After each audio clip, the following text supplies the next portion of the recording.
बिस्मिल्लाहिर्रहमानिर्रहीम, अस्सलाम वालेकुम। गल बद गई है मुख्तारिया, टकराओ टकराओ टकराओ, तसादुम है, धमकियां हैं, लड़ाइयां हैं। एक मामले को लेकर बात इतनी बिगड़ गई कि अब शहबाज शरीफ और वज़ीर दाखिला मोहसिन नकवी की मुलाकात होती है, उसकी वीडियो सामने आती है, चेहरे के तासुरात के बारे में बात होती है कि आप इसी से देख लें कि मामला कितना बिगड़ चुका है। वज़रा आपस में लड़ रहे हैं, एक दूसरे को धमकियां दे रहे हैं, तुझे मैं देख लूंगा, तू बड़े नशे में है इस वक्त ताकत के, जो करना है कर लो, ये बातें आपस में अब हो रही हैं। फिर इल्ज़ामात लग रहे हैं कि अब ये इमारत खाली करवाई जा रही है किसी और को देने के लिए, बाकी जगह जो पड़ी है उस पर बना लें होटल, बहुत सी बातें हो रही हैं। फिर इसमें जितने भी हमारे बड़े बड़े नाम सामने आ रहे हैं वो भी इसमें अब शामिल हो चुके हैं। अब सार आलम साहब सीनियर सहाफ़ी हैं, उनका भी यहाँ पर अपार्टमेंट है, वो मोहसिन नकवी साहब पर ना सिर्फ शदीद तनकीद कर रहे हैं, वो तो CDA के मौजूदा चेयरमैन के बारे में कह रहे हैं तो फराह गोगी का फ्रंट मैन है। अंदाज़ा लगाइए भाई, जब ये मरीम नवाज साहिबा के लिए पिछले 2 साल से काम कर रहे थे, पंजाब में मौजूद थे ब्यूरोक्रेट के तौर पर, तब नहीं ख्याल आया। तो बहरहाल अब बात बहुत ज़्यादा बिगड़ गई है। अब सार आलम साहब कहते हैं जी मैंने तो किस्तों में लिया, बड़ी मुश्किल से लिया, अच्छा जी गलती हो गई, किस किस को मैं जवाब दूँ। अब सिर्फ ये नहीं कि यहाँ सहाफ़ी हैं, यहाँ पर जजेस भी हैं, यहाँ पर ब्यूरोक्रेट्स भी हैं, यहाँ पर सबसे ज़्यादा सियासतदानों के नाम सामने आ रहे हैं। लेकिन मामला अब यहाँ तक बिगड़ गया है कि डिप्लोमेट्स बीच में आ गए हैं। अब सार आलम साहब के बकौल 19 ममालिक के यहाँ पर सिफारतकार भी रह रहे थे, किराए पर रह रहे थे। 4 ने डिमार्च कर दिया 4 ममालिक की तरफ से कि जी हमारे सफ़ीर को धमकाया गया है पुलिस की तरफ से। ये सब क्या किया गया है, जिस तरह से एक्शन लिया गया उस पर सवाल उठ रहे हैं। मेरे पास पूरी कहानी है, डिटेल बहुत है, ये सारा मामला हुआ किस तरह, और अहम तरीन शख्सियत जो इस सारे मामले में इन्वॉल्व रही है, एक एक चीज़ की विटनेस है, उनसे मेरी बात हुई है। बाकायदा पूरी डिटेल मेरे पास है कि कैसे ये सारा खेल खेला गया, किस तरह कानून के साथ खेला गया, अदालतों में जा जाकर स्टे लिए गए, किस तरह इमारत बनती रही और पैसे दिए नहीं गए, ऑक्शन के वक्त क्या हुआ, सब है। बहरहाल अब मामला इतना बिगड़ गया है कि जिस तरह मैंने अर्ज़ किया कि अब तो सफ़ीर एहतजाज कर रहे हैं, उनकी हुकूमत की तरफ से एहतजाज किया जा रहा है, जी हमारे लोगों को धमकाया गया, सब किया गया। लेकिन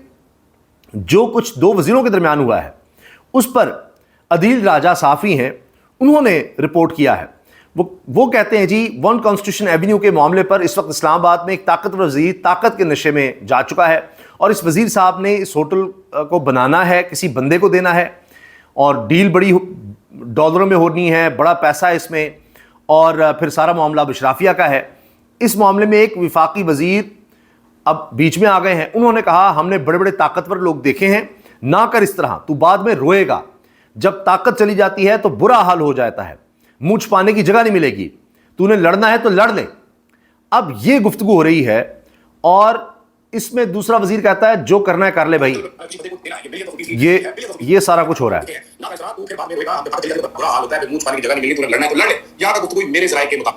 वजीर साहब लेकिन इतने ताकतवर है कि वो तो वजीर आज़म को भी खातिर में नहीं लेके आते, उन्होंने कहा जा जो करना है कर ले। अब जी जो करना है कर ले, ये सब कुछ हो रहा है। एक वजीर धमकी देता है दूसरे को, तू ताकत के नशे में है, ये है वो है, तू रहेगा फलां होगा, दूसरा कहता है जी तुमने जो करना है कर लो। बात अब यहाँ तक चली गई है। फिर क्या हो रहा है कि जी अब इसमें सरमायाकार तो हैं, इसमें डिप्लोमेट्स भी हैं, सियासी शख्सियात भी हैं, लेकिन मसला ये हुआ कि एक चीनी बाशिंदा भी रह रहा था। जब पुलिस ने रेड किया तो पाकिस्तानियों के अलावा गैर मुल्की डर गए। गैर मुल्की डिप्लोमेट्स ने अपार्टमेंट रेंट पर लिए थे, उन्होंने रेड के बारे में अपनी हुकूमतों को आगाह किया, जिसके बाद फॉरेन ऑफिस को वज़ीर आज़म को बताना पड़ा। फॉरेन ऑफिस तक मामला गया, उन्होंने वज़ीर आज़म को इन्वॉल्व किया, और वज़ीर आज़म ने कमेटी कायम कर दी कि टावर खाली करवाने के अमल को फ़िलहाल रोका जाए। इस्लामाबाद पुलिस टावर खाली कराने के लिए जब पहुंची है तो इस्लामाबाद हाई कोर्ट के ज़ुबानी ऑर्डर थे उनके पास, रिटर्न थे नहीं, तो अब तहरीरी ऑर्डर भी नहीं थे, ये भी एक मसला आ गया हुआ है। अभी वो पूरे डिटेल जजमेंट की भी नहीं आई हुई। अच्छा एक और दिलचस्प बात बताऊं, जिस तरह सुप्रीम कोर्ट से इस इमारत को रेगुलराइज करवाया गया, वो भी 1.5 सफ़े का ही फैसला आया था, वो डिटेल जजमेंट आज तक नहीं आई, और इसको कितने साल हो गए हैं। वो तीनों जज साकिब निसार साहब रिटायर हो गए, वो एक बड़ी कंट्रोवर्सी है, उसमें बड़ी डिटेल चाहिए कि किस तरह से इमारत बनती रही है, इसमें कौन कौन लोग इन्वॉल्व हैं, किस तरह इसमें 2 नंबरियाँ की गई हैं, और जिन लोगों ने अपार्टमेंट्स लिए हैं, बहुत सी बातें ऐसी हो रही हैं कि उनके पास शायद सबूत भी नहीं है कि रकम किस तरह से दी है, आपने दी होगी लेकिन दी कैसे है, क्या किया गया है। तो ये मामला बहुत ख़राब हो गया है, बहुत ज़्यादा ख़राब हो गया है। अब सार आलम साहब कह रहे हैं जी ये तो बाकी भी जगह है, इसमें तो कुछ कनाल पर ये अपार्टमेंट्स बने हैं, और बाकी तो भी होटल की जगह है, वहाँ पर कमर्शियल एरिया भी है, वो सारा किसी को देना चाहते हैं, उसके लिए खाली करवाना है, और वो भी बिहाइंड द सीन डील हो चुकी है, ये पीछे सारा कुछ उसके है। लेकिन बुनियादी चीज़ ये है कि इस इमारत का बनना, इसका बिकना, ये पाकिस्तान में क्लासिकल एग्जाम्पल है یہ کس طرح سے پروجیکٹس پاکستان میں بنا کر کس طرح بیچ دی جاتے ہیں، کیا کیا جاتا ہے، اور بعد میں سارے مل کے روتے رہو جی یہ ہو گیا، اور وہ بیچ کر وہ بندہ نکل گیا۔ اب جو یہاں پر رہ رہے ہیں ان سے سوال ہو رہا ہے کہ جی آپ کو نہیں پتا تھا، عدالتوں میں کیس تھے، سی ڈی اے کہتا رہا، نوٹسز بھیجتا رہا، غفلت ہوگی، ملی بھگت ہوگی، لیکن سی ڈی اے نے کبھی کسی کو نہیں کہا کہ ہاں یہ بالکل جائز ہے، آپ رہیں یہاں پر آ کر جو مرضی کریں۔ یہ معاملہ بھی آ رہا ہے۔ اب آپ یہ دیکھیں کہ ایک طرف یہ سب چیزیں چل رہی ہیں، دوسری طرف سیاسی طور پر بھی اب حکومت کے لیے ایک اور مسئلہ کھڑا ہونے لگا ہے، جلسے جلوس پھر سے شروع ہونے لگے ہیں، تحریک انصاف کی طرف سے اور تحریک تفویض آئین پاکستان کی طرف سے، جن کے بارے میں کہا جا رہا تھا محمود خان چکزی ایک طرف ہیں، تحریک انصاف کی لیڈرشپ دوسری طرف نظر آ رہی ہے، کچھ گڑبڑ ہے، وہ کہہ رہے ہیں ہم سڑکوں پر آ رہے ہیں، دوبارہ جلسے جلوس کرنے لگے ہیں، خان کی صحت کے علاوہ ہمارے لیے کوئی اور اس سے بڑھ کر ابھی نہیں ہے بات، ہم نے اس کے لیے نکلنا ہے، پاکستان کی بات ہے، شخصیات اپنی جگہ، سب بڑے اہم لوگ ہوں گے، نواز شریف، زرداری، عمران خان، لیکن پاکستان کا سوچنا ہے، پاکستان اس وقت خطرات میں گھرا ہوا ہے، اس کا بڑا نقصان ہو رہا ہے، تو ہمیں سڑکوں پر آنا پڑے گا، جلسے جلوس کریں گے۔ سہیل آفریدی صاحب انہوں نے 43 گھنٹے کا الٹیمیٹم دے دیا وزیر اعلیٰ خیبر پختونخوا نے کہ جی یہ گیس ہمیں نہیں دی جا رہی، ہماری گیس بند کر دی گئی ہے، تو ہم اب ساروں کو اکٹھا کریں گے، تاجروں کو، اپوزیشن پارٹیز کو، لوگوں کو، اور ہم نکلیں گے، اور ہم 48 گھنٹے کا الٹیمیٹم دے رہے ہیں، ہم حکومت کے خلاف نکل آئیں گے۔ اب وہ بطور ایک ایگزیکٹو ہیڈ کے صوبے کے، حکومت ایک صوبائی حکومت وفاق حکومت سے ٹکرانے کا اعلان کریے جی ہماری آپ نے گیس کی بند کیا، وہ 48 گھنٹے کا الٹیمیٹم الگ آ گیا ہے۔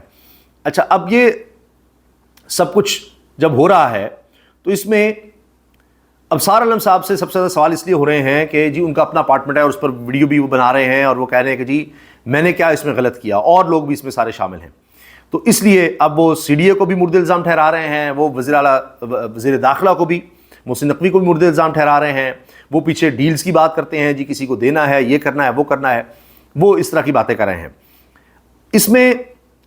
ایک اور بات رپورٹ ہو رہی ہے کہ جی صحافیوں اور اینکرز کو فون کیے گئے جب یہ اپارٹمنٹس پر ہلا بولا گیا، اور پولیس کو بتایا بھی نہیں گیا، وہاں پر آئی جی صاحب آئے، انہوں نے پولیس کو بس اکٹھا کیا، انہوں نے کہا جی اسلحہ وغیرہ نہیں ہونا چاہیے، بس جا کے خالی کراؤ۔